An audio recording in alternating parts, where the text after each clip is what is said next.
Hello everyone, welcome to my new video. My name is Serafina. അപ്പോൾ ഇന്നത്തെ വീഡിയോയിലൂടെ ഞാൻ പറയാൻ പോകുന്ന ടോപ്പിക് കുറച്ച് സീരിയസ് ആണ്. എല്ലാവർക്കും അറിയാം, എൻ്റെ ഫേസിലോട്ട് നേരെ വെയിലടിക്കുന്നുണ്ട്. കുഴപ്പമില്ല, ഞാൻ കുറച്ച് വെട്ടമൊക്കെ കിട്ടുമല്ലോ എന്ന് വിചാരിച്ച് ഇവിടെ ഇരുന്നുണ്ട്. പക്ഷേ ഇവിടെ ഓവർ വെട്ടമാണ്. ടോപ്പിക് ഇതല്ല. ടോപ്പിക് നമ്മുടെ കേരളത്തിൻ്റെ മുന്നിൽ ഒരു രാക്ഷസനെ പോലെ നിൽക്കുന്ന ഒരു സംഭവമുണ്ട്. കേരളത്തിൻ്റെ കിഴക്കേ അറ്റത്തെ ഇടുക്കിയിൽ നിൽക്കുന്ന ഒരു വലിയ ഡാമാണ് മുല്ലപ്പെരിയാർ അണക്കെട്ട്. അപ്പൊ ഈ മുല്ലപ്പെരിയാർ എന്ന് പൊട്ടുവോ, നാളെ പൊട്ടുവോ എന്ന് ഇങ്ങനെ പലരും സംശയം പറയുന്നുണ്ട്. മുല്ലപ്പെരിയാർ ശരിക്കും പൊട്ടുവോ? മുല്ലപ്പെരിയാർ പൊട്ടിക്കഴിഞ്ഞാൽ എന്തൊക്കെ സംഭവിക്കും? ആർക്കൊക്കെ പ്രശ്നം ഉണ്ടാവും? കേരളം മുഴുവൻ നശിച്ചു പോവോ?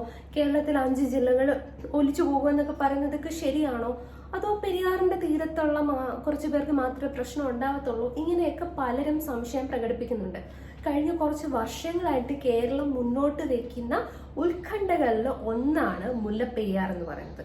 ശരിക്കും പറഞ്ഞാൽ കേരളത്തിനെ വിഴുങ്ങാൻ വേണ്ടി ഇങ്ങനെ വെയിറ്റ് ചെയ്ത് നിൽക്കുന്ന ഒരു രാക്ഷസന്റെ ഇമേജാണ് മുല്ലപ്പെരിയാറിന് ഇപ്പോൾ ഉള്ളത്. ഞാൻ കുറച്ച് ഇവിടെ നിന്ന് മാറിയിരിക്കാം. ഇവിടെ നല്ലപോലെ എൻ്റെ ഫേസിലോട്ട് വെട്ടമടിക്കുന്നുണ്ട്. ഓക്കെ, ഇപ്പൊ കുഴപ്പമില്ലാന്ന് തോന്നുന്നു. അപ്പോൾ കേരളത്തിൽ വീണ്ടും ഇപ്പോൾ കാലവർഷം ആരംഭിച്ചിരിക്കുകയാണ്. ജൂലൈയിലൊക്കെ നമുക്ക് നല്ല മഴയായിരുന്നു. ഈ കഴിഞ്ഞ ദിവസങ്ങളിലൊക്കെ നല്ല മഴയായിരുന്നു അല്ലെ? കേരളത്തിൽ റെഡ് അലർട്ടിൽ മുകളിൽ മഴ പെയ്ത സ്ഥലങ്ങൾ, കഴിഞ്ഞ ദിവസം വയനാട് ദുരന്തമൊക്കെ സംഭവിച്ചു. ഇപ്പോഴും നമ്മൾ അതിന്റെ ഭീതിയിൽ തന്നെയാണ് മുന്നോട്ട് പോയിക്കൊണ്ടിരിക്കുന്നത്.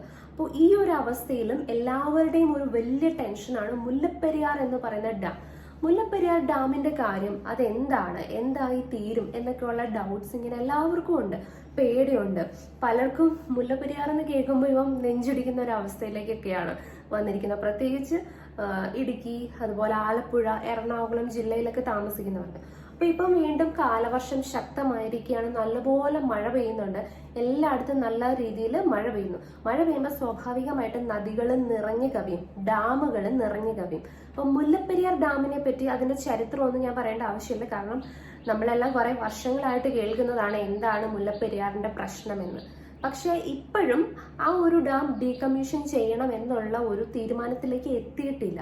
തമിഴ്നാട് ആ ഒരു ഡാമിൽ നിന്നും അവർക്ക് വേണ്ട ജലം, വൈദ്യുതി എന്നിവയെല്ലാം ഉൽപ്പാദിപ്പിച്ചുകൊണ്ടിരിക്കുകയാണ്.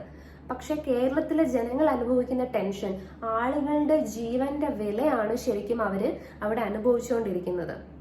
176 വർഷം പഴക്കമുള്ള ഈ ഒരു മുല്ലപ്പെരിയാർ ഡാം സ്ഥിതി ചെയ്യുന്നത് ഇടുക്കി ജില്ലയിലാണ്. അപ്പം ഇടുക്കി ജില്ലയിലുള്ള ഈ ഒരു ഡാം അന്ന് ഇത് കൺസ്ട്രക്ട് ചെയ്ത സമയത്ത് ഇതിന്റെ ഒരു ആയുസ് എന്ന് പറഞ്ഞത്, അല്ലെങ്കിൽ ഇതിന്റെ ഒരു മാക്സിമം ലൈഫ് സ്പാൻ എന്ന് പറഞ്ഞത് 50 വർഷമാണ്.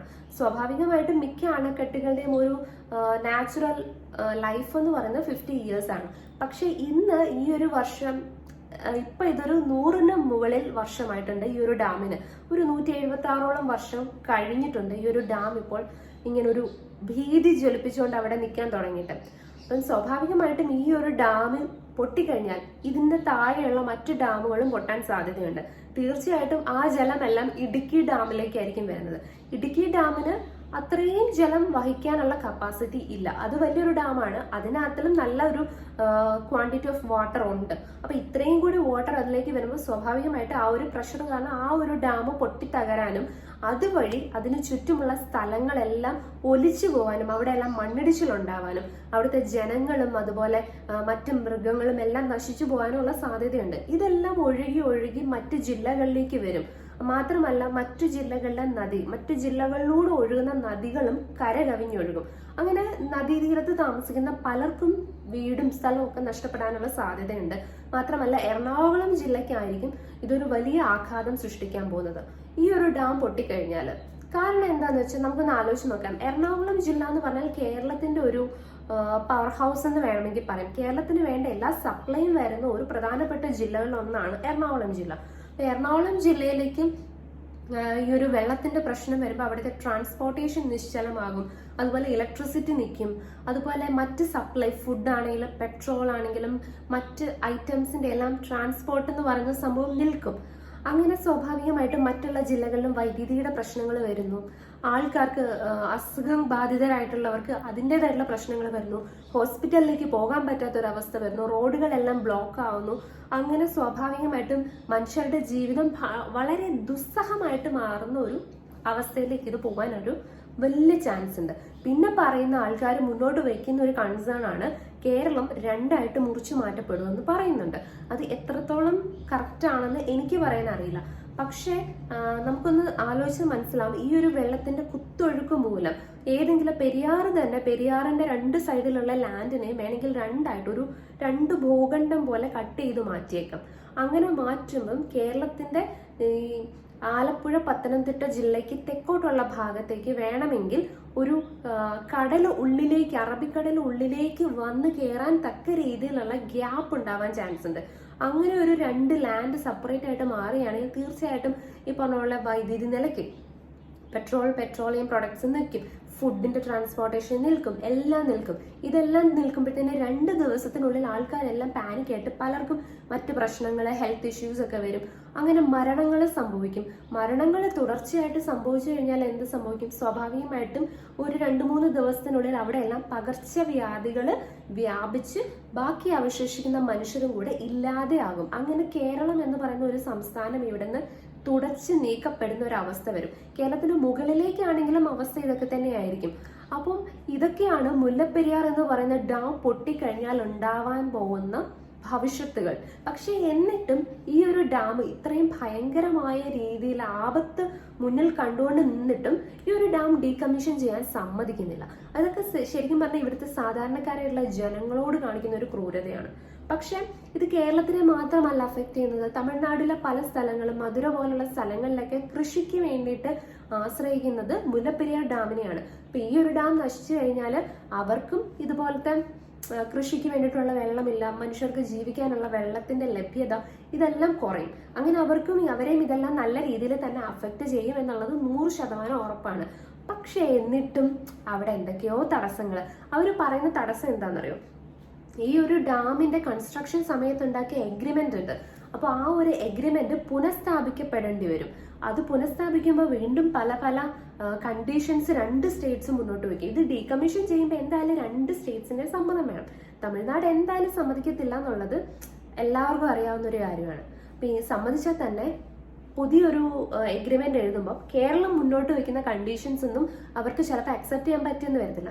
അതുപോലെ തമിഴ്നാട് മുന്നോട്ട് വെക്കുന്നത് കേരളത്തിനും അക്സെപ്റ്റ് ചെയ്യാൻ പറ്റിയെന്ന് വരത്തില്ല. അപ്പൊ ഈ ഒരു പ്രശ്നം കാരണമാണ്, ഈ ഒരു എഗ്രിമെന്റ് ആണ് ഈ ഒരു ഡാമിന്റെ ഡീകമ്മീഷന് പിന്നിലുള്ള പ്രധാന വെല്ലുവിളി എന്നാണ് വിദഗ്ധർ ചൂണ്ടിക്കാട്ടുന്നത്. പക്ഷെ ഇതൊക്കെ കൊണ്ടിരുന്നിട്ട് കാര്യമില്ല. ഇവിടുത്തെ ജനങ്ങളുടെ ജീവൻ സംരക്ഷിക്കണം, എല്ലാം നോക്കണം. മുല്ലപ്പെരിയാർ ഡാം ഡീകമ്മീഷൻ ചെയ്യുന്ന ഈ ഒരു ആവശ്യം മുന്നിലോട്ട് വെച്ച് ഒരുപാട് വ്യക്തികളും സംഘടനകളും മുന്നോട്ട് വന്നിട്ടുണ്ട്. അപ്പൊ അതുകൊണ്ട് തന്നെ ആ ഒരു ഡാമിനെ പറ്റി പഠിക്കാൻ ഒരുപാട് സംഘടനകൾ, ഒരുപാട് കമ്മീഷൻസ് ഒക്കെ വന്നിട്ടുണ്ട്. പക്ഷെ ആ കമ്മീഷൻസിൽ ഭൂരിഭാഗം കമ്മീഷൻസും പറയുന്നത് ഡാമിന് ഒരു കുഴപ്പമില്ല, അതിന് ബലക്ഷയമില്ല എന്ന് തന്നെയാണ് അധികാരികളും അതുപോലെ തന്നെ പല പഠനങ്ങളും മുന്നോട്ട് വയ്ക്കുന്നത്. പക്ഷെ ജനങ്ങളുടെ ഈ ഒരു ഭയത്തെ തള്ളിക്കളയാൻ പാടില്ല, തള്ളിക്കളയാൻ ഒക്കില്ല. അതുപോലെ തന്നെ നമുക്കൊന്ന് ആലോചിച്ച് നോക്കിയാൽ മനസ്സിലാവും, ഇന്ത്യയിൽ ഇത്രയധികം പരിശോധനകളും ഇത്രയധികം പരീക്ഷണങ്ങളും നടത്തിയ മറ്റൊരു ഡാം ഉണ്ടോ? സംശയമാണ്. 2021 മുല്ലപ്പെരിയാർ ഡാമിനെ പറ്റിയിട്ട് തമിഴ്നാട്ടിൽ ഒരു വലിയ വിവാദം ഉണ്ടായി. അതിന് കാരണം ഒരു മലയാളം യൂട്യൂബ് ചാനലാണ്. ആ ഒരു യൂട്യൂബ് ചാനലിൽ ഒരു ഇന്റർവ്യൂ വന്നിട്ടുണ്ടായിരുന്നു.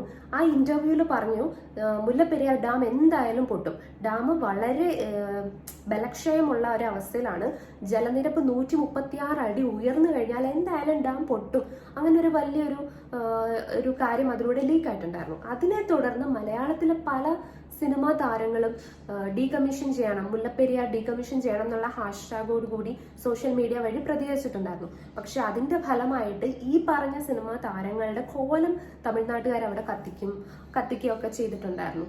അപ്പൊ അങ്ങനെ ഒരു പ്രശ്നം അവരുടെ ഇടയിൽ ഈ ഒരു 2021-22 ആ ഒരു കാലഘട്ടത്തിൽ ഉണ്ടായിട്ടുണ്ട്.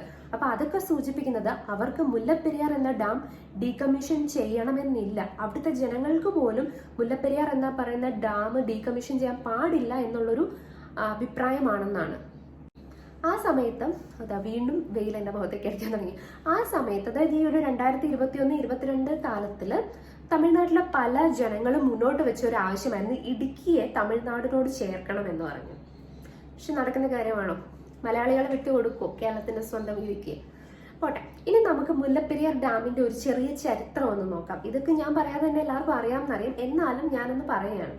പണ്ട് ബ്രിട്ടീഷുകാർ ഇന്ത്യ ഭരിച്ചുകൊണ്ടിരുന്ന സമയം, ബ്രിട്ടീഷുകാരിൽ ഇന്ത്യ ഭരിച്ചുകൊണ്ടിരുന്ന ഒരു സമയത്ത് ഇന്ത്യയിൽ തന്നെ അവരുടെ അധീനതയിൽ അല്ലാതിരുന്ന സ്വതന്ത്രമായിരുന്ന ചില സ്ഥലങ്ങളൊക്കെ ഉണ്ടായിരുന്നു. അതിലൊന്നായിരുന്നു കേരളം എന്ന് പറയുന്ന, അതായത് തിരുവിതാംകൂർ, ഇന്നത്തെ കേരളം, തിരുവിതാംകൂർ. ഈ തിരുവിതാംകൂറിനോട് ചേർന്ന് കിടന്ന ഒരു സ്ഥലമായിരുന്നു മദ്രാസ് അഥവാ ഇന്നത്തെ തമിഴ്നാട്. അപ്പം ആ ഒരു തമിഴ്നാട് കുറച്ച് കേരളത്തിന്റെ ഭൂപ്രകൃതിയിൽ നിന്നും വ്യത്യസ്തമായിരുന്നു. കാരണം കേരളത്തിൽ, അതായത് തിരുവിതാംകൂറിൽ അത്യാവശ്യം ജലസ്രോതസ്സുകൾ ഉണ്ടായിരുന്നു, കൃഷി ഉണ്ടായിരുന്നു, ആൾക്കാർ കുഴപ്പമില്ലാത്ത രീതിയിലായിരുന്നു ജീവിച്ചുകൊണ്ടിരുന്നത്. എന്നാൽ ഈ പറഞ്ഞ മദ്രാസിലെ അവസ്ഥ ഇതിൽ നിന്ന് നേരെ ഓപ്പോസിറ്റ് ആയിരുന്നു. അവിടെ കൃഷിക്ക് പോയിട്ട് ബേസിക് നീഡിന് പോലുമുള്ള ജലമില്ലായിരുന്നു. അപ്പൊ അവിടെ ഭരിച്ചുകൊണ്ടിരുന്ന അവിടുത്തെ നാട്ടുരാജാക്കന്മാര്, അവിടുത്തെ ബ്രിട്ടീഷ് പ്രതിനിധികള്, ഇവരെ എല്ലാം അലട്ടിക്കൊണ്ടിരുന്ന പ്രശ്നം എന്ന് വെച്ചാൽ മദ്രാസിലെ രൂക്ഷമായ ജലക്ഷാമവും വരൾച്ചയുമായിരുന്നു. അപ്പൊ ഈ ഒരു വരൾച്ച അതികഠിനമായിട്ട് വർദ്ധിച്ചു. മാത്രമല്ല അതേ തുടർന്ന് ഒരുപാട് മരണങ്ങൾ സംഭവിച്ചു. ഒരുപാട് പേര്, ലക്ഷക്കണക്കിന് ആളുകൾ മരിക്കാൻ തുടങ്ങി ജലത്തിന്റെ ലഭ്യതക്കുറവ് മൂലം. അങ്ങനെ അവരൊരു തീരുമാനമെടുത്തു. അവിടുത്തെ നാട്ടുരാജാക്കന്മാരും ബ്രിട്ടീഷ് പ്രതിനിധികളും ചേർന്ന് ഒരു യോഗം കൂടുകയും ആ യോഗത്തിലൂടെ അവരൊരു തീരുമാനമെടുത്തു. അന്ന് തിരുവിതാംകൂറിലൂടെ ഒഴുകിക്കൊണ്ടിരുന്ന ഒരു നദിയാണ് പെരിയാർ. ഈ പെരിയാറിന്റെ പടിഞ്ഞാറോട്ട് ഒഴുകുന്ന ജലത്തെ തടഞ്ഞു നിർത്തി അത് തമിഴ്നാട്ടിലെ വൈഗൈ നദിയിലോട്ട് ഒഴുക്കിവിടാൻ ഒരു അണക്കെട്ട് സൃഷ്ടിക്കുക. അങ്ങനെയാണ് അവര് മുല്ലപ്പെരിയാർ എന്ന് പറയുന്ന ഡാം അവിടെ കൺസ്ട്രക്ട് ചെയ്യുന്നത്. പക്ഷെ പിന്നീട് വന്ന പല എഗ്രിമെന്റുകളും അത് പുതുക്കുകയുണ്ടായി. സി അച്യുതമേനോൻ കേരള മുഖ്യമന്ത്രി ആയിരുന്ന സമയത്ത് ആ ഒരു എഗ്രിമെന്റ് ഒക്കെ റിന്യൂ ചെയ്യുകയൊക്കെ ചെയ്തു. പക്ഷെ ഇപ്പോഴ് ഈ ഒരു ഡാമിന്റെ ആയുസ് 176 മുകളിൽ എത്തിയിട്ടും ഇത് ഡീകമ്മീഷൻ ചെയ്യാൻ തമിഴ്നാട് തയ്യാറാകുന്നില്ല. ആ ഡാമിലെ വെള്ളം ഉപയോഗിച്ച് അവർ കൃഷി, ജലസേചനം, അതുപോലെ അവരുടെ ഡെയിലി ലൈഫിന് വേണ്ട വെള്ളം, ഇതെല്ലാത്തിനും വേണ്ടി അവർ യൂസ് ചെയ്തുകൊണ്ടിരിക്കുകയാണ്. പക്ഷെ അവിടെ നഷ്ടപ്പെടുന്നത് കേരളത്തിലെ ആളുകളുടെ മനസ്സമാധാനമാണ്. ഇന്നും ഓരോ മഴക്കാലം എത്തുമ്പോഴും ആൾക്കാര് മുന്നോട്ട് വെക്കുന്ന കൺസേൺ ആണ് മുല്ലപ്പെരിയാർ ഡാം പൊട്ടുമോ എന്നുള്ളത്. നമുക്ക് കണ്ടറിയാം എന്താണ് സംഭവിക്കാൻ പോകുന്നത്. ഈ ഒരു ഡാം ഡീകമ്മീഷൻ ചെയ്യുന്നത് തന്നെയാണ് നമ്മുടെ എല്ലാവരുടെയും ആവശ്യം. അത് അങ്ങനെ തന്നെ സംഭവിക്കട്ടെ എന്ന് നമുക്ക് ആഗ്രഹിക്കാം. അതിനുവേണ്ടി നമ്മളാൽ കഴിയുന്ന ചെറിയ കാര്യങ്ങളൊക്കെ നമുക്ക് ചെയ്യാം. അപ്പോൾ ഇത്രയേ ഉള്ളൂ video. Thank you so much for watching. Take care. By.